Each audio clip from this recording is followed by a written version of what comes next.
Praise the lord. ದೇವರ ಪರಿಶುದ್ಧವಾದಂಥ ನಾಮಕ್ಕೆ ಸ್ತೋತ್ರವಾಗಲಿ. ಮತ್ತೊಂದು ಆವೃತ್ತಿ ನಿಮ್ಮನ್ನು ಸಂಧಿಸಲು ದೇವರು ಕೊಟ್ಟಂಥ ಮರು ಅವಕಾಶಕ್ಕಾಗಿ ನಾನು ಮೊಟ್ಟ ಮೊದಲನೇದಾಗಿ ಆ ದೇವರಿಗೆ ಕೋಟಿ ಕೋಟಿ ವಂದನೆಗಳನ್ನು ಸ್ತೋತ್ರಗಳನ್ನು ಸಲ್ಲಿಸ್ತಾ ಇದ್ದೇನೆ.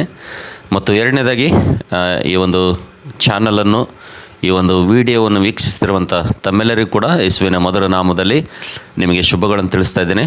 ನೀವೆಲ್ಲರೂ ಕೂಡ ಹೇಗಿದ್ದೀರಾ? ನೀವೆಲ್ಲರೂ ಕೂಡ ಆನಂದವಾಗಿ, ಆತ್ಮೀಯವಾಗಿ ಮತ್ತು ಆರೋಗ್ಯಕರವಾಗಿ ನೀವೆಲ್ಲರೂ ಕೂಡ ವಿಶ್ವಾಸದ ಯಾತ್ರೆಯಲ್ಲಿ ನೀವು ಮುಂದೆ ಸಾಗ್ತಾಯಿದ್ದೀರಿ ಎಂಬುದಾಗಿ ನಂಬಿ ನಾನು ಕೂಡ ನಿಮಗೋಸ್ಕರಾಗಿ ಪ್ರಾರ್ಥನೆ ಮಾಡುವಂಥ ನಿಮ್ಮ ಜೊತೆಯ ಸಹೋದರ ನಾನಾಗಿದ್ದೇನೆ. Thank you, God bless you. ಮತ್ತು ಯಾರಾದರೂ ನಮ್ಮ ಚಾನಲನ್ನು ಒಂದು ಸಬ್ಸ್ಕ್ರೈಬ್ ಮಾಡ್ಕೊಂಡಿಲ್ಲಪ್ಪ ಅಂದರೆ ದಯವಿಟ್ಟು ನಮ್ಮ ಚಾನಲನ್ನು ಸಬ್ಸ್ಕ್ರೈಬ್ ಮಾಡಿಕೊಂಡು ದಯವಿಟ್ಟು ನಾವು ಕೂಡ ನಿಮ್ಮ ಜೊತೆ ಮತ್ತು ಎಲ್ಲರ ಜೊತೆ ನಾವು ಕೂಡ ಮುಂದೆ ಹೋಗುವಂತೆ ನಮಗೆ ನೀವು ಪ್ರೋತ್ಸಾಹ ಮಾಡಬೇಕೆಂಬುದಾಗಿ ನಾವೊಂದು ಚಿಕ್ಕ ಮನವಿಯೊಂದಿಗೆ ನನ್ನ ಸಂದೇಶವನ್ನು ಪ್ರಾರಂಭ ಮಾಡ್ತೇನೆ. ಈ ದಿವಸ ನಾವು ಸಂದೇಶದಲ್ಲಿ ಹೋಗುವಂಥ ಸಂದರ್ಭದಲ್ಲಿ ಈ ದಿವಸ ಒಂದು ವಾಕ್ಯವನ್ನು ನೋಡೋಣ. ಇಬ್ರಿಯ ಪತ್ರಿಕೆ 6ನೇ ಅಧ್ಯಾಯ. ಮೊದಲನೇ ವಚನ ನಾನು ನಿಮಗೋಸ್ಕರವಾಗಿ ಓದ್ತೇನೆ, ದಯವಿಟ್ಟು ನೀವು ಅದನ್ನು ಗಮನಿಸಿರಿ, ಅಥವಾ ಸತ್ಯವೇದ ಇದ್ದಂಥವ್ರು ತೆಗೆದು ಅದನ್ನು ನೀವು ಗಮನಿಸಿರಿ. ಆದ್ದರಿಂದ ನಿರ್ಜೀವ ಕರ್ಮಗಳ ಮೇಲಣ ನಂಬಿಕೆಯನ್ನು ಬಿಟ್ಟು ದೇವರಲ್ಲಿಯೇ ನಂಬಿಕೆ ಇಡಬೇಕಾದದ್ದು. ನಾವು ನೋಡ್ತೇವೆ, ನನ್ನ ಪ್ರೀತಿಯ ಸಹೋದರ ಸಹೋದರಿಯರೇ, ನಾವು ಓದಿಕೊಂಡಿರೋಂಥ ವೇದ ಭಾಗದಲ್ಲಿ ದೇವರು ನಿರ್ಜೀವ ಕ್ರಿಯೆಗಳ ಬಗ್ಗೆ ಆತನು ಮಾತಾಡ್ತಾ ಇದ್ದಾನೆ. ನಾವು ನೋಡ್ತೇವೆ, ದೇವರು ಯಾಕೆ ನಿರ್ಜೀವ ಕ್ರಿಯೆಗಳ ಬಗ್ಗೆ ಆತನು ಮಾತಾಡ್ತಾ ಇದ್ದಾನಪ್ಪ ಅಂತಂದರೆ, ನಾವು ನೋಡ್ತೇವೆ ಹಳೆ ಒಡಂಬಡಿಕೆಯಲ್ಲಿ ಕೇವಲ 2 ಕ್ರಿಯೆಗಳು ಮಾತ್ರ ಜನರಿಗೆ ಗೊತ್ತಿತ್ತು. ಒಂದು ಒಳ್ಳೆಯ ಕಾರ್ಯಗಳು, ಎರಡನೇದಾಗಿ ಕೆಟ್ಟ ಕಾರ್ಯಗಳು.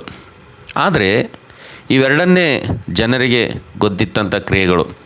ಆದರೆ ಯಾವಾಗ ನಾವು ಹೊಸ ಒಡಂಬಡಿಕೆಗೆ ಬರ್ತೇವೋ ಆವಾಗ ದೇವರು ನಮ್ಮನ್ನು ವಾಕ್ಯದ ಬೆಳಕಿನಲ್ಲಿ, ವಾಕ್ಯದ ಪ್ರತ್ಯಕ್ಷತೆಯಲ್ಲಿ ಯಾವಾಗ ನಾವು ಧರ್ಮಶಾಸ್ತ್ರಕ್ಕೆ ಅಧೀನರಾಗದೆ ನಾವು ಯಾವಾಗ ಕೃಪೆಗೆ ಅಧೀನರಾಗಿ ಜೀವಿಸುವಂಥ ಕಾಲದಲ್ಲಿ ನಾವು ನೋಡ್ತೇವೆ, ಇವಾಗ ನಾವು 3 ಕ್ರಿಯೆಗಳನ್ನು ನಾವು ನೋಡ್ತೇವೆ.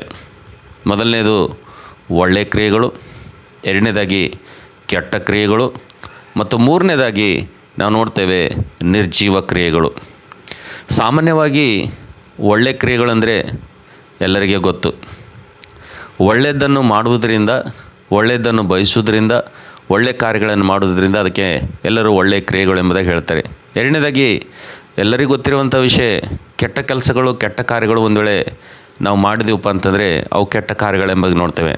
ಆದರೆ ಇವೆರಡಕ್ಕಿಂತಲೂ ಭಿನ್ನವಾಗಿರುವಂಥ, ಇವೆರಡಕ್ಕಿಂತಲೂ ಅತಿ ಅವಸರವಾಗಿರುವಂಥ ಸಂಗತಿ, ಅತಿ ಅವಸರವಾಗಿರುವಂಥ ಇವತ್ತು ಕ್ರೈಸ್ತ ಬಾಂಧವರು, ದೇವ್ರ ಮಕ್ಕಳು ತಿಳಿದುಕೊಳ್ಳುವಂಥ ಇನ್ನೊಂದು ಕ್ರಿಯೆ ಯಾವುದಪ್ಪ ಅಂತಂದರೆ, ಈ 3ನೇ ಕ್ರಿಯೆ ಯಾವುದಪ್ಪ ಅಂತಂದರೆ ಅದು ನಿರ್ಜೀವ ಕ್ರಿಯೆ ಎಂಬುದಾಗಿ ದೇವ್ರ ವಾಕ್ಯದಲ್ಲಿ ನೋಡ್ತೇವೆ.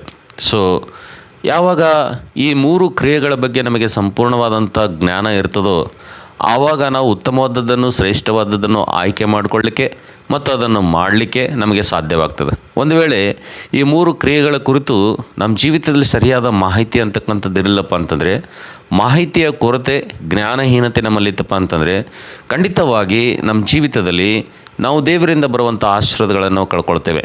ಅದಕ್ಕೋಸ್ಕರಾಗಿ ನನ್ನ ಪ್ರೀತಿ ದೇವ್ರ ಮಕ್ಕಳೇ, ಇವತ್ತು 3 ಕ್ರಿಯೆಗಳು, ಒಂದು ಒಳ್ಳೆಯ ಕ್ರಿಯೆಗಳು, ಎರಡನೇದಾಗಿ ಕೆಟ್ಟ ಕ್ರಿಯೆಗಳು, ಮೂರನೇದಾಗಿ ನಿರ್ಜೀವ ಕ್ರಿಯೆಗಳು. ಒಳ್ಳೆಯ ಕ್ರಿಯೆಗಳ ಬಗ್ಗೆ ನಮಗೆ ಚೆನ್ನಾಗಿ ಮಾಹಿತಿ ಇದೆ, ಕೆಟ್ಟ ಕ್ರಿಯೆಗಳ ಬಗ್ಗೆ ನಮಗೆ ಚೆನ್ನಾಗಿ ಅದರ ಬಗ್ಗೆ ಜ್ಞಾನ ಇದೆ, ಮಾಹಿತಿ ಇದೆ. ಆದರೆ ಇವತ್ತು ಸಮಸ್ಯೆ ಇರುವಂಥದ್ದೇ ನಿರ್ಜೀವ ಕ್ರಿಯೆಗಳಂದರೆ ಯಾವುದಕ್ಕೆ ಹೇಳ್ತಾರಂತಕ್ಕಂಥ ಒಂದು ಪ್ರಶ್ನೆ ನಿನಗೆ ಕಾಡ್ತಾ ಇತ್ತಪ್ಪ ಅಂತಂದರೆ, ಒಂದು ವೇಳೆ ನಿರ್ಜೀವ ಕ್ರಿಯೆಗಳು ಯಾವುದಕ್ಕೆ, ನಿರ್ಜೀವ ಕ್ರಿಯೆಗಳ ಒಂದು ಲಕ್ಷಣ ಏನು ಎಂಬುದಾಗಿ ನಾವು ದೇವರ ವಾಕ್ಯದ ಬೆಳಕಿನಲ್ಲಿ ನೋಡುವಂಥ ಸಂದರ್ಭದಲ್ಲಿ ನಾವು ನೋಡ್ತೇವೆ. ನನ್ನ ಪ್ರೀತಿ ದೇವ್ರ ಮಕ್ಕಳೇ, ಈ ನಿರ್ಜೀವ ಕ್ರಿಯೆಗಳು ಅಂದರೆ ಯಾವುವು ಎಂಬುದಾಗಿ ನೋಡುವಂಥ ಸಂದರ್ಭದಲ್ಲಿ ನಿರ್ಜೀವ ಕ್ರಿಯೆಗಳು ಯಾವಪ್ಪ ಅಂತಂದರೆ ಅವು ಒಳ್ಳೆಯ ಕಾರ್ಯಗಳೇ. ಈ ಒಳ್ಳೆಯ ಕಾರ್ಯಗಳು ಯಾವಾಗ ನಿರ್ಜೀವ ಕ್ರಿಯೆಗಳಾಗಿ ಮಾರ್ಪಡ್ತಾವಪ್ಪ ಅಂತಂದರೆ, ಈ ನಿರ್ಜೀವ ಕ್ರಿಯೆಗಳು ಯಾವಾಗ ಆಗ್ತಾವಪ್ಪ ಅಂತಂದರೆ, ಈ ನಿರ್ಜೀವ ಕ್ರಿಯೆಗಳು ಯಾವುದಕ್ಕೆ ಹೇಳ್ತಾರಪ್ಪ ಅಂತಂದರೆ, ನಾವು ನೋಡ್ತೇವೆ ನನ್ನ ಪ್ರೀತಿ ದೇವ್ರ ಮಕ್ಕಳೇ, ನಿಮ್ಮ ಮಗನಿಗೆ, ನಿಮ್ಮ ಮಗುವಿಗೆ ನೀವು ಆತನಿಗೆ ಆಟ ಆಡುವಂಥ ಮನಸ್ಸಿರ್ತದೆ ಗ್ರೌಂಡಲ್ಲಿ. ಆದರೆ ನೀವು ಬೆತ್ತ ತೆಗೆದುಕೊಂಡು ಆತನನ್ನು ಭಯ ಹಿಡಿಸಿ, ಆತನಿಗೆ ಭಯಪಡಿಸಿ ನೀವು ಆತನಿಗೆ ಹೋಮ್ವರ್ಕ್ ಮಾಡಲಿಕ್ಕೆ ಹೇಳ್ತೀರಿ.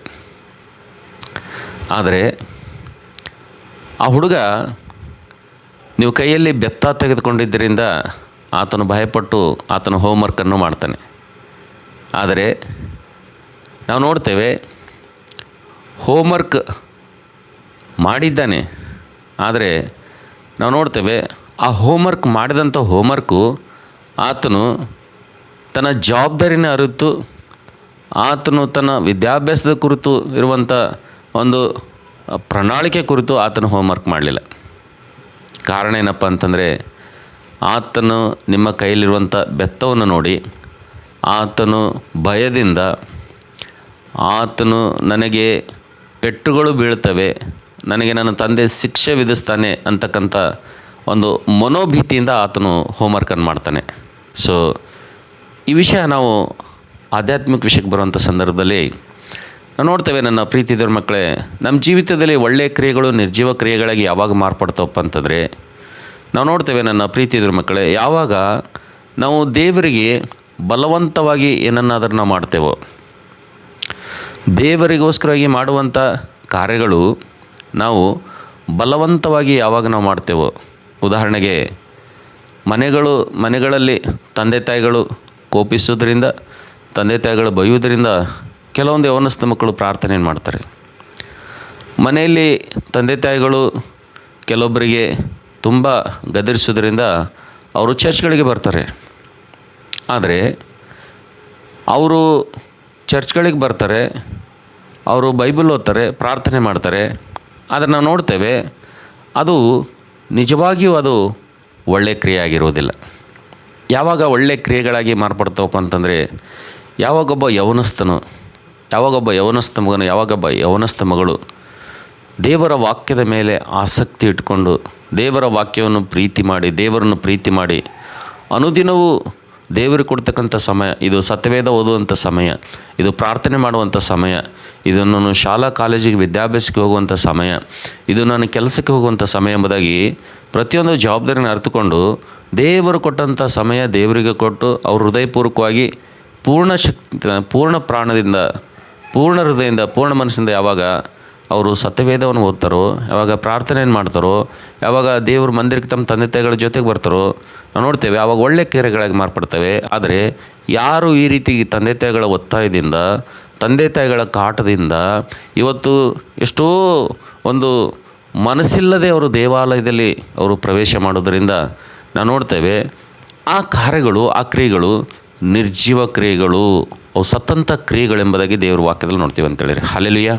ಅದಕ್ಕೋಸ್ಕರಾಗಿ ನನ್ನ ಮಾತುಗಳನ್ನು ಪೀಳುವಂಥ ನನ್ನ ಪ್ರೀತಿ ದೇವ್ರ ಮಕ್ಕಳೇ.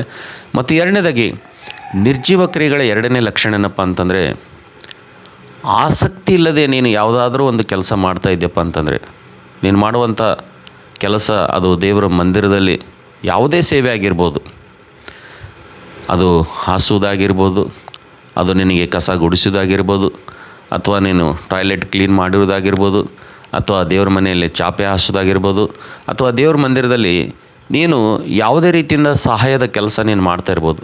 ಬಟ್ ಆ ಒಂದು ನೀನು ಮಾಡುವಂಥ ಕೆಲಸದಲ್ಲಿ ನಿನಗೆ ಸಂತೋಷ ಅಂತಕ್ಕಂಥದ್ದು, ಆಸಕ್ತಿ ಅಂತಕ್ಕಂಥದ್ದು ಇಲ್ಲಾರದೆ ನೀನು ಆ ಕೆಲಸ ಮಾಡ್ತಾ ಇದ್ದೀಯಪ್ಪ ಅಂತಂದರೆ ಖಂಡಿತವಾಗಿ ಅದು ನಿರ್ಜೀವ ಕ್ರಿಯೆಗಳು ಎಂಬುದಾಗಿ ನಾವು ನೋಡ್ತೀವಿ ಅಂತೇಳಿರಿ. ಹಲ್ಲೆಲೂಯಾ. ಸೊ ಮತ್ತು ಮೂರನೇದಾಗಿ ನಾವು ನೋಡ್ತೇವೆ ನನ್ನ ಪ್ರೀತಿ ದೇವ್ರ ಮಕ್ಕಳೇ, ದೇವರಿಗೆ ಕಾಣಿಕೆ ಕೊಡುವಂಥ ವಿಷಯದಲ್ಲಿ ಯಾರಾದರೂ ನೀವು ನಿಮ್ಮ ಜೀವಿತದಲ್ಲಿ, ನಿಮ್ಮ ಹೃದಯದಲ್ಲಿ ಸಂತೋಷ ಇಲ್ಲದೆ, ನಿಮ್ಮ ಜೀವಿತದಲ್ಲಿ ದೇವರ ಮೇಲೆ ಪರಿಪೂರ್ಣವಾದಂಥ ಸಂತೋಷ, ಆನಂದ ಇಲ್ಲದೆ ಒಂದು ವೇಳೆ ನೀವು ಕಾಣಿಕೆಗಳನ್ನು ಕೊಡ್ತಾ ಇದ್ದೀರಪ್ಪ ಅಂತಂದರೆ, ನಿಮ್ಮ ದಶಮಾಂಶಗಳನ್ನು ಕೊಡ್ತಾ ಇದ್ದೀರಪ್ಪ ಅಂತಂದರೆ, ನೀವು ಅನೇಕ ರೀತಿಯಿಂದ ಸೇವೆಯಲ್ಲಿ ಸಹಕರಿಸ್ತಾ ಇದ್ದೀರಪ್ಪ ಅಂದರೆ, ಪ್ರೋತ್ಸಾಹ ಮಾಡ್ತಾ ಇದ್ದೀರಪ್ಪ ಅಂತಂದರೆ, ಆರ್ಥಿಕವಾಗಿ ನೀವು ಕಷ್ಟಪಟ್ಟು ಬೆವರು ಸುರಿಸಿ ಸಂಪಾದನೆ ಮಾಡಿರುವಂಥ ಹಣವನ್ನು ಇವತ್ತು ದೇವರ ಸೇವೆಯಲ್ಲಿ ನೀವು ಕೊಡ್ತಾ ಇದ್ದೀರಪ್ಪ ಅಂತಂದರೆ, ಒಂದು ವೇಳೆ ನೀವು ಸಂತೋಷದಿಂದ ಆ ಹಣವನ್ನು ನೀವು ಕೊಡ್ತಿಲ್ಲಪ್ಪ ಅಂತಂದರೆ, ಇವತ್ತು ಪ್ರಸಂಗದಲ್ಲಿ ಸೇವಕನು ಆತನ ಅನೇಕ ವಿಷಯವನ್ನು ಹೇಳ್ತಾನೆ. ದಶಮಾಂಶ ಅಂತಂದರೆ ಅದು ಒಂದು ಆಜ್ಞೆಯಾಗಿದೆ. ದಶಮಾಂಶ ಅಂತಕ್ಕಂಥದ್ದು ಪ್ರತಿಯೊಬ್ಬರು ಕೊಡಲೇಬೇಕು. ದಶಮಾಂಶ ಕೊಟ್ಟಿಲ್ಲಪ್ಪ ಅಂತಂದರೆ ನೀವು ಕಳ್ಳರಾಗ್ತೀರಿ, ದೇವರ ವಸ್ತುಗಳನ್ನು ಕದ್ದುಕೊಳ್ಳಬಾರ್ದು. ಅದಕ್ಕೋಸ್ಕರವಾಗಿ ದೇವರು ನನ್ನ ಮೇಲೆ ಕೋಪಗೊಳ್ತಾನೆ, ದೇವರು ನನ್ನನ್ನು ಶಿಕ್ಷಿಸ್ತಾನೆ, ದೇವರು ನನ್ನ ಮನೆಗೆ, ನನ್ನ ಕುಟುಂಬಕ್ಕೆ ಆತನು ರೋಗವನ್ನು ಕಳಿಸ್ತಾನೆ, ಮತ್ತು ನಾನು ದುಡ್ದಿದ್ದೆಲ್ಲ ಆಸ್ಪತ್ರೆ ಪಾಲಾಗ್ತದೆ ಅಂಥೇಳಿ ಇಂಥ ಒಂದು ಸಂದರ್ಭದಲ್ಲಿ ಇಂಥ ಒಂದು ವಾಕ್ಯ ಬೋಧನೆಯನ್ನು ಕೇಳಿ ಒಂದು ವೇಳೆ ಸೇವಕರು ಇಂಥ ಮಾತುಗಳನ್ನು ಹೇಳುವಾಗ ಇದಕ್ಕೆ ಭಯಪಟ್ಟು ನೀನು ಒಂದು ವೇಳೆ ಕಾಣಿಕೆ ಕೊಡ್ತಾ ಇದ್ದೆಪ್ಪ ಅಂದರೆ, ದಶಮಾಂಶ ಕೊಡ್ತಾ ಇದ್ದೆಪ್ಪ ಅಂತಂದರೆ ಖಂಡಿತವಾಗಿ ನಾವು ನೋಡ್ತೇವೆ ಇದು ನಿರ್ಜೀವವಾದಂಥ ಕ್ರಿಯೆ ಎಂಬುದಾಗಿ ದೇವರ ವಾಕ್ಯದಲ್ಲಿ ನೋಡ್ತೀವಿ ಅಂತೇಳಿ.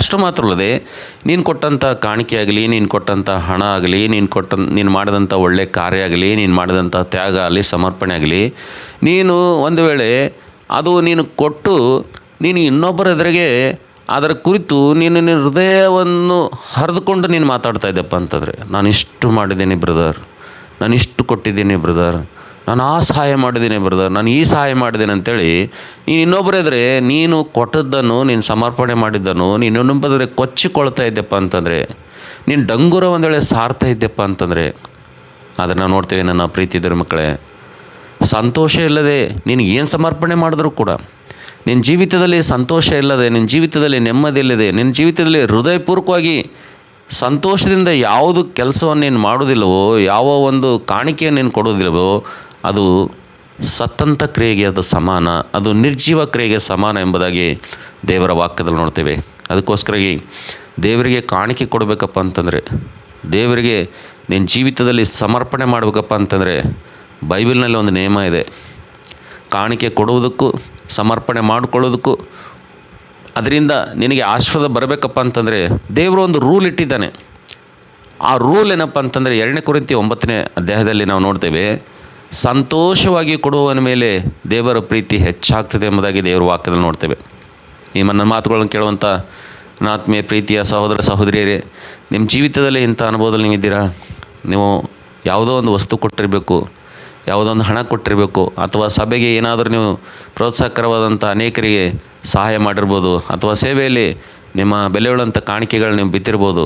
ಆದರೆ ನೀವು ಬಿತ್ತಿರುವಂಥ ಕಾಣಿಕೆ, ನೀನು ಕೊಟ್ಟಿರುವಂಥ ಹಣ, ಅದು ಇನ್ನೊಬ್ಬರೆದರೆ ನೀನು ತುಂಬ ನೊಂದ್ಕೊಂಡು ಬೆಂದ್ಕೊಂಡು ನಾನು ಹೀಗೆ ಮಾಡಿದ್ದೀನಿ, ನಾನು ಹಾಗೆ ಮಾಡಿದ್ದೀನಿ ಎಂಬುದಾಗಿ ನೀನು ಹೇಳ್ತಾ ಇದ್ದೆಪ್ಪ ಅಂತಂದರೆ ಖಂಡಿತವಾಗಿ ಆ ಒಳ್ಳೆಯ ಕಾರ್ಯ, ನೀನು ಮಾಡಿದಂಥ ಒಳ್ಳೆಯ ಕಾರ್ಯಗಳು ಅವು ನಿರ್ಜೀವ ಕ್ರಿಯೆಗಳಾಗಿ ಅವು ದೇವರ ದೃಷ್ಟಿಯಲ್ಲಿ ಮಾರ್ಪಡ್ತವೆ. ಡೆಡ್ ಕ್ರಿಯೆಗಳಾಗಿ, ಸತ್ತಂಥ ಕ್ರಿಯೆಗಳಾಗಿ ಅವು ಮಾರ್ಪಡ್ತವೆ. ಖಂಡಿತವಾಗಿ ನೀನು ಮಾಡಿದಂಥ ಒಳ್ಳೆಯ ಕಾರ್ಯಗಳು ಯಾವಾಗ ಸತ್ತಂಥ ಕಾರ್ಯಗಳಾಗ್ತವೋ ಆವಾಗ ನಿನಗೆ ಪ್ರತಿಫಲ ಅಂತಕ್ಕಂಥದ್ದು ತಪ್ಪಿ ಹೋಗ್ತದೆ. ನಿನ್ನ ಜೀವಿತದಲ್ಲಿ ದೇವರಿಂದ ಆಶೀರ್ವಾದವನ್ನು ತಂದುಕೊಳ್ಳಿಕ್ಕೆ ಸಾಧ್ಯ ಇಲ್ಲ. ಅದಕ್ಕೋಸ್ಕರಾಗಿ ನನ್ನ ಪ್ರೀತಿಯ ಸಹೋದರ ಸಹೋದರಿಯರೇ, ಈ ಸಂದೇಶದಲ್ಲಿ ನಾವು ನೋಡ್ತಿದ್ದೇವೆ ಒಳ್ಳೆಯ ಕ್ರಿಯೆಗಳು, ಕೆಟ್ಟ ಕ್ರಿಯೆಗಳು ಮತ್ತು ನಿರ್ಜೀವ ಕ್ರಿಯೆಗಳು. 3 ಕ್ರಿಯೆಗಳ ಬಗ್ಗೆ ದೇವರ ಇವತ್ತು ನಮ್ಮ ಜೊತೆ ಮಾತಾಡುವಂಥ ಸಂದರ್ಭದಲ್ಲಿ ನಮ್ಮ ಜೀವಿತದಲ್ಲಿ ನಿರ್ಜೀವ ಕ್ರಿಯೆಗಳು ಪ್ರವೇಶ ಮಾಡದಂತೆ, ನಮ್ಮ ಜೀವಿತದಲ್ಲಿ ನಿರ್ಜೀವ ಕ್ರಿಯೆಗಳು ಇರದಂತೆ ನಾವು ಹೆಚ್ಚಾದಂಥ ಜಾಗ್ರತೆಯನ್ನು ವಹಿಸ್ಕೊಳ್ಬೇಕಾದಂಥ ಸಂದರ್ಭ ಸಮಯ ಇದಾಗಿದೆ. ಅದಕ್ಕೋಸ್ಕರಾಗಿ ನಾವು ನೋಡ್ತೇವೆ, ಒಂದು ವೇಳೆ ದೇವ್ರ ವಾಕ್ಯದಲ್ಲಿ ನೀನು ಎಡಗೈಗಿಂದ ಕೊಟ್ಟಿದ್ದನ್ನು ಬಲಗೈಗೆ ಗೊತ್ತಾಗಬಾರ್ದು ಎಂಬುದಾಗಿ ದೇವ್ರ ವಾಕ್ಯ ಇದೆ. ಇವತ್ತು ನಾವು ದೇವ್ರ ವಾಕ್ಯವನ್ನು ಪಾಟಿಸಬೇಕು, ದೇವರ ಆಜ್ಞೆಗಳನ್ನು ಪಾಲಿಸಬೇಕು, ದೇವರ ಆಜ್ಞೆಗಳನ್ನು ಕೈಗೊಳ್ಳಬೇಕು. ಆವಾಗಲೇ ನಮಗೆ ಆಶೀರ್ವಾದ ಬರ್ತದೆ.